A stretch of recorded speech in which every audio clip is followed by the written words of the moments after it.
May nakapagsabi na si Tisay daw ay nag-agaw buhay dahil nung sinabi sa akin na nag-agaw buhay daw si Tisay, dali-dali akong pumunta doon sa kabilang barracks para tingnan siya kung anong kalagayan niya.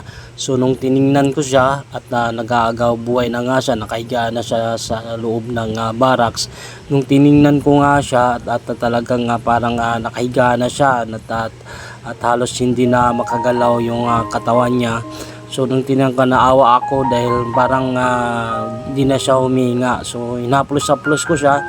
Inatawag-tawag ko yung pangalan niya para at least marinig ko yung pangalan Hindi niya. lumalabas sa kanya madidilaw, hindi naman pulang-pula yung dugo mula dun sa pikay niya. Hindi ko alam kung nilason ba siya, nakagat man ng ahas o nahistroke siya. Anong risk yun? Tisay? Talaga, nasaksihan ko talaga yung pag-inat ng paa niya at huling hininganan niya yung pag-inat ng paa niya at inaano nga namin yung ulo niya kasi baka na heat stroke siya, pinapainom namin ng tubig.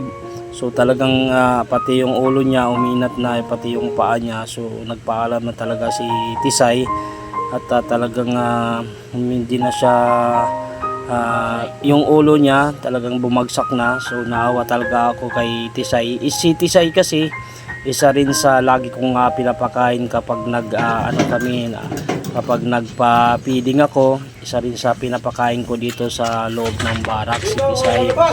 Si Tisay ay talagang napakabait ng aso na to.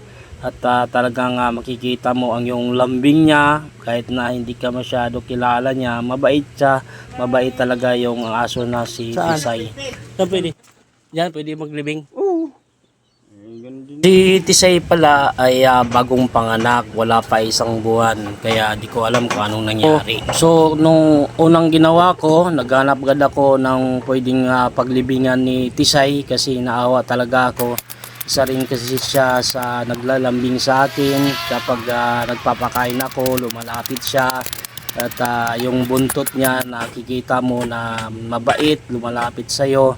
At inanapan ko siya ng disinting paglilibingan at nagkukay ako dito sa bakod na to para at least malibing man lang ng disinti si Tisay at hindi siya itatapon kung saan saan.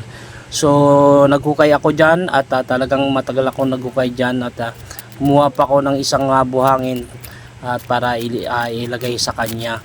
So paalam Tisay kung saan ka man naroroon. Maraming salamat sa araw, taon na nakasama kita at naglalambing sa akin.